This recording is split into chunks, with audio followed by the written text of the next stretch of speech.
Back to the new video guys. आज हम एक नए वीडियो के बारे में बात करेंगे। ये वीडियो में आज गेलिन-बेयर सिंड्रोम के बारे में देखेंगे। अब ये सिंड्रोम बहुत इंपॉर्टेंट सिंड्रोम हो जाता है क्योंकि रिसेंटली इंडिया में भी इसके केसेस देखे गए हैं। तो चलिए देखते हैं इसमें हम आज क्या क्या देखेंगे। सबसे पहले ऑप्शन है ओवरव्यू देखेंगे, इसके बारे में समझेंगे है क्या ये। सेकेंड इसके सिम्टम्स, इसके लक्षण क्या है, जिसे भी अगर गेलिन-बेयर सिंड्रोम हो जाता है तो उसके सिम्टम्स क्या क्या आते हैं।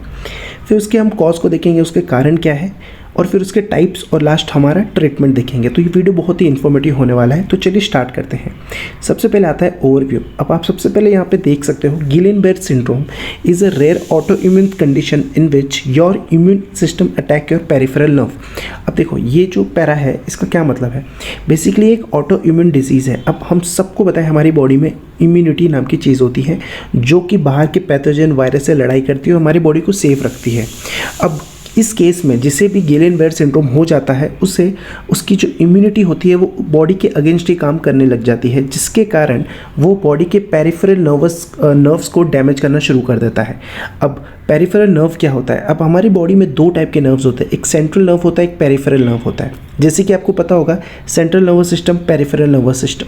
सेंट्रल नर्वस सिस्टम वो होता है जिसमें ब्रेन और स्पाइनल कॉर्ड आते हैं और उनको छोड़ के पूरी बॉडी पार्ट्स को हम पेरिफेरल बोलते हैं। उसी तरीके से ये क्या करता है, इस केस में गेलिन-बेयर सिंड्रोम में क्या होता है, आपकी पेरिफेरल नर्व्स को डैमेज करना शुरू कर देता है और जिस कारण ये देखा गया है कि जिसे भी ये सिंड्रोम है वो उसे पैरालिसिस भी हो जाता है। ठीक है, अब आगे देखिए क्या है। इट लीड्स टू सिम्टम्स जैसे कि नमनेस मिलेगा, tingling and muscle weakness. Numbness मतलब यानी कि आप में एकदम सुन पड़ जाएगा आपकी बॉडी, आपकी जो फिंगर्स में मोस्टली देखा गया है ये। फिर टिंगलिंग यानी कि झुनझुनाहट आपकी बॉडी में शुरू हो जाएगी। फिर उसके बाद मसल वीकनेस हम सबको पता है कि आपके मसल्स में कमज़ोरी आना शुरू हो जाता है और आगे जाके अगर ये कंटिन्यूसली बॉडी में रहा तो क्या यहाँ पे क्या लिखा है, that can progress to paralysis भी हो सकता है। तो ये है ओवरव्यू। तो बेसिकली गेलिन-बेयर सिंड्रोम एक ऐसा रेयर कंडीशन है जिसमें आपकी जो इम्यूनिटी होती है, बॉडी की जो इम्यूनिटी है वो आपके बॉडी के अगेंस्ट ही काम करना शुरू कर देता है, जिसे हम क्या कहते हैं, ऑटो इम्यून डिसऑर्डर। ये देखिए ये लाइन दिख रहा है आपको, ऑटो इम्यून कंडीशन। ठीक है, तो इसका ये ओवरव्यू है। चलिए इसके नेक्स्ट पार्ट में देखते हैं आगे क्या है इसके बारे में। यहाँ पे देखते हैं हम symptoms. The most important thing is symptoms जानना बहुत इंपॉर्टेंट हो जाता है। चलिए देखते हैं। सबसे पहले सिम्टम्स है जैसे कि हमने डिस्कस किया था पहले, मसल वीकनेस। आपको मसल्स में वीकनेस शुरू हो जाएगा। सेकंड ऑप्शन है टिंगलिंग सेंसेशन, मतलब आपको झुंझुनाहट, आपकी फिंगर्स में आपको झुंझुनाहट जैसी फीलिंग होना शुरू हो जाती है। थर्ड क्या है, पैरालिसिस ऑफ फेशियल मसल। आपको यहाँ पे दिख रहा है ये इमेज, जो आपके फेस होते हैं लेफ्ट साइड या राइट साइड, आपके वो फेशियल जो मसल्स होते हैं उसमें पैरालिसिस देखने मिलता है इसके सिम्टम्स में। और लास्ट क्या है हमारे पास, फोर्थ ऑप्शन क्या है हमारा, चेस्ट। जो चेस्ट मसल है वो भी आपकी वीकनेस हो जाता है, जिससे आगे जाके कई बार सांस लेने में भी दिक्कत हो जाती है। ठीक है, ये 4 सिम्टम्स है और इसके अलावा भी 2 सिम्टम्स देखा गया है जो कि डिस्फेजिया है और difficulty moving your eyes and vision issue है।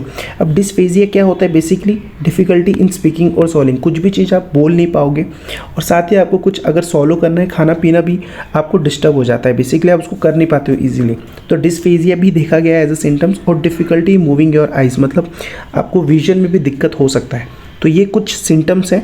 सबसे पहला सिम्टम्स आपको मसल वीकनेस होगा, टिंगलिंग सेंसेशन देखा गया है, paralysis of facial muscles, chest muscles weakness देखा गया है, डिस्फेजिया देखा गया है जिसमें आपको बोलना और खाने में दिक्कत होगा और आपकी आंखें जो विजन है वो आपकी क्लियर नहीं रहेगी। तो ये सारे सिम्टम्स देखा गया है इस बीमारी के रिगार्डिंग।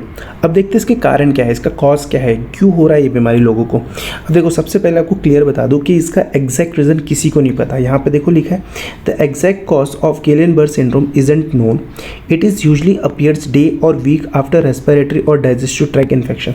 अब ऐसा ऑब्जर्व किया गया है कि जिसे कोई भी पेशेंट को जिसे रेस्पिरेटरी या डाइजेस्टिव ट्रैक इन्फेक्शन है उसे कुछ हफ्ते बाद गेलिन-बेयर सिंड्रोम होने की पॉसिबिलिटी ज़्यादा है।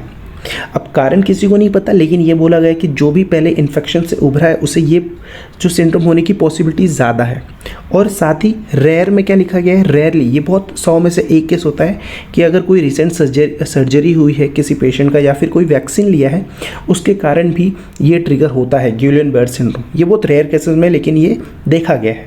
सो बेसिकली इसका कोई खास कारण नहीं पता है कि क्यों हो रहा है, लेकिन यही ऑब्जर्व किया है कि जो भी पेशेंट्स को इन्फेक्शन है रेस्पिरेटरी या फिर डाइजेस्टिव ट्रैक इन्फेक्शन है उसमें ये गेलिन-बेयर सिंड्रोम ज़्यादा देखा गया है।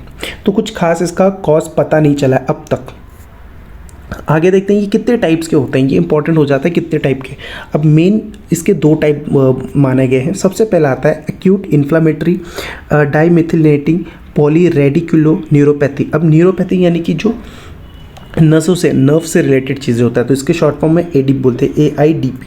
अब देखो ये मोस्ट कॉमन फॉर्म होता है किसका, गैलेनबर्ग सिंड्रोम का, in North America and Europe. The most common sign, अब इसके मोस्ट कॉमन सिम्टम्स क्या है, मसल वीकनेस स्टार्ट हो जाता है आपको, जो कि लोअर पार्ट से शुरू होकर अपर पार्ट तक जाता है। इसमें एक आप ध्यान से देखो ये लाइन का मतलब, आपको सबसे पहले पैरों में मसल वीकनेस होगा, उसके बाद आपकी अपर बॉडी तक जाएगा, शोल्डर तक जाएगा, ठीक है। तो ये इस टाइप में देखा गया है, किसमें, AIDP।